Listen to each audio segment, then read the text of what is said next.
before I go on, hi, it's me, Viv. Welcome back to my channel. Thank you for visiting and watching and interacting. This is my channel where I talk about Black liberation, radical spirituality, how they intersect, how they inform one another, and how they can empower one another. Today's video is about Black folks and having boundaries, or Black people and our boundaries, or I guess the lack thereof, and how that is informed by our identity as America's scapegoat. So yeah. So to start off, this conversation and idea that's been swirling in my head is basically predicated on a few ideas. One being that Black people are in a narcissistic relationship with America at large, and that we occupy the role of the scapegoat.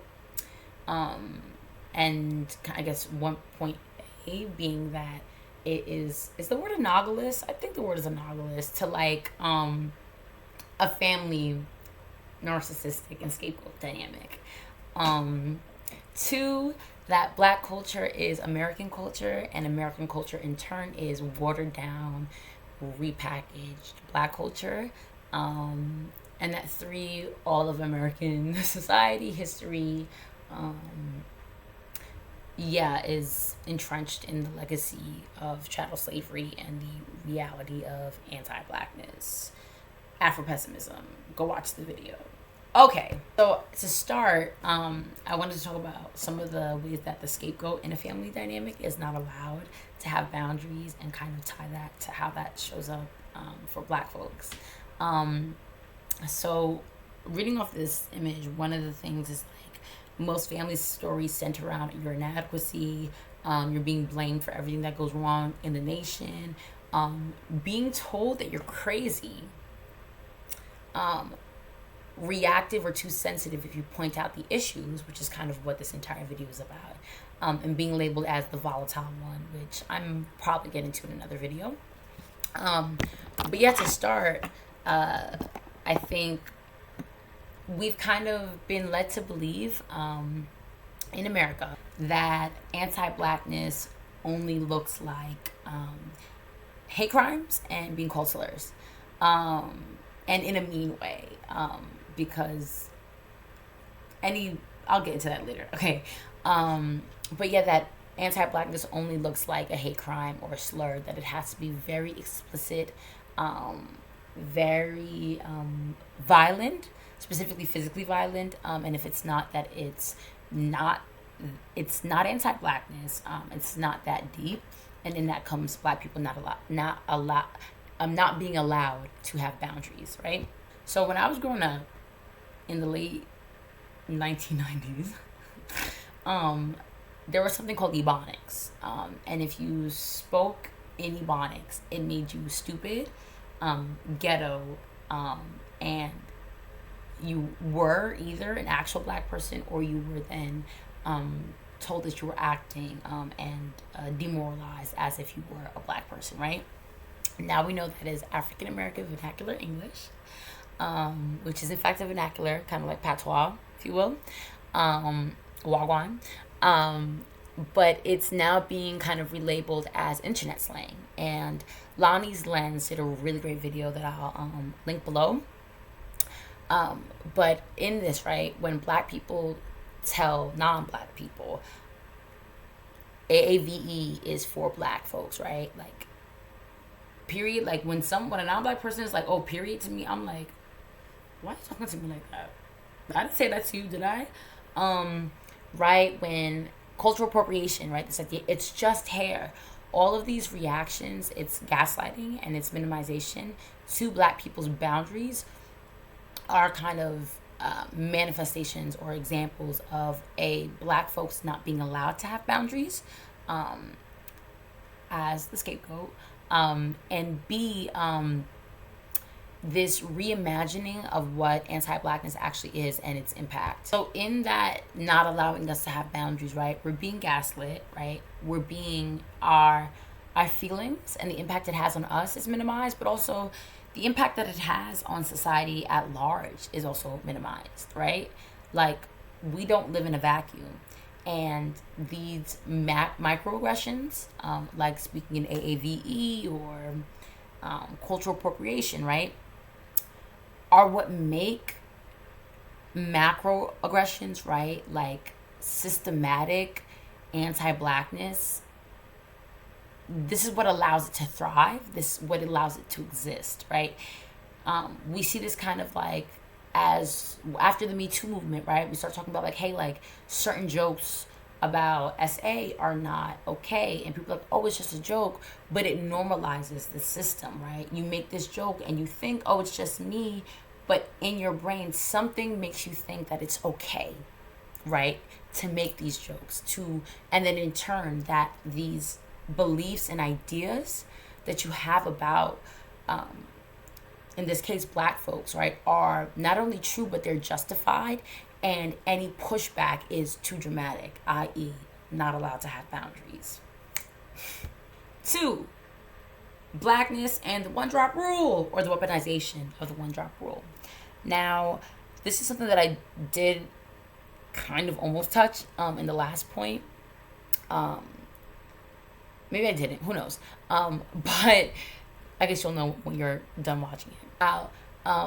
In the weaponization of the one drop rule, right, it's this idea that one drop of blackness makes you black. That even if you don't look black, i.e. have a black phenotype, i.e. the entire point of race as a social construct, because the reason you know a black person from France is black, even though they're from France, and a black person from Australia, if you will, or any other continent, not just America, is black, is because they look black, right? But in this one drop rule, or the weaponization of it, it allows the idea or what is blackness to be diluted, which I don't think was accidental, actually, but that's another video for another time. And through this dilution, it then allows non-black folks, even if they're mixed, non-black folks, people who are not black, access to black culture. And when black folks, such as myself or other black folks, say, oh, like, one drop does not make you black, and then in turn we're told, oh, you can't tell people what to identify as, and you can't erase their black. That's pushback. And it, again, another video for another time. Don't get me started about why this has been done, and that it wasn't actually accidental, but it again is a manifestation of the dilution of blackness, of kind of the lack of gatekeeping, child. But this, I think, also relates to the earlier point, right, with people, like, if you're not using a slur, the M-word, for example, right, negatively towards a black person, if you're just a non-black person, specifically in New York, girl, get me out of there. And you're just using it, it's cool because, oh, my grandpa was that, so I can use that, right? Or I grew up around black people, which my favorite retort to that is like, if you grow up next to a farm, you don't start moving. Specifically, proximity to blackness does not equate blackness, and that's okay. Anyways, so yeah, I think that's another way that manifests. 3, this one I think is so interesting, and more specifically as we exit the black squares on Instagram woke era, right? Which I have a lot of thoughts about that. I'm not gonna get into it. Of black people being the saviors of America and not allowed to have boundaries, right? And so part of this was kind of stirred as my understanding expanded of how other marginalized identities kind of hop on, weaponize, and ride the coattails of black liberation, right? It was Black Lives Matter, and it even happens within the black community, right? It's say her name, because oftentimes when black women are the victims of anti-black police brutality, it kind of gets swept under the rug because the preference is to speak about black men as the victims of anti-black police brutality. And we went from say her name as a emphasis of that right, I guess, system, to say their names, right?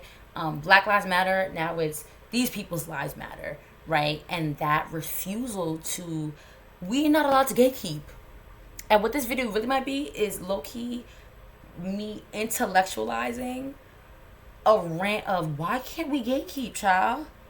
It's like we gotta share everything, right? It's like Black people are not allowed to say no or to tell other people no, right? Specifically, this comes up for me when I'm talking about an issue that I have as a Black person, a Black woman specifically, and someone says, okay, well then I literally had someone on Juneteenth of all days tell me, so explain it to me, tell me why. When the library's not free. Now I know they're getting defunded, but Google is also free. And you stay on Amazon, but you can't order a book? Like, that's not intellectual, emotional, and to a certain extent, not even to a certain extent, spiritual and energetic labor that I'm being expected to give to you. Just, I'm Black, so I have to teach you about the, what if I don't know? What if I don't know? What if I don't know who Harriet Tubman is? Because public schools are really that bad. What if I am the one Black person in America that doesn't know who Harriet Tubman? Why do I have to teach you? Why am I expected? Why is it not okay for me to say no? Right? I think in reference to, non-Black folk communities and or other marginalized communities riding on our coattails, right? It's like Black people are always expected to champion other people's rights. These are the same non-Black groups of people that will be anti-Black towards us, experiencing racism themselves, right, or oppression themselves based on those identities, but be anti-Black towards us. But then it's like, Black people, we have, for example, Stop Asian Hate. Where are the Black? What you mean? My plate is full. It all goes back to Black people not being allowed to have boundaries, for there to be constant pushback of when we say, you can't participate in this because this is this is Blackness, this is Black culture, you're not allowed. And it's, but I'm not actually willing to do that or show up to that because it's really not my business. Not only is it not my business, but I can't pour from an empty cup. And if my cup stays getting shattered by everybody named Mama, I need to go get me a new cup to start, right? So I just got a little irritated, so I have to take a minute. And yeah, I hope it was some food for thought for you. I might have to make a video where I'm just yelling. But yeah, I hope you enjoy TTYL. TTYL. That's internet slang.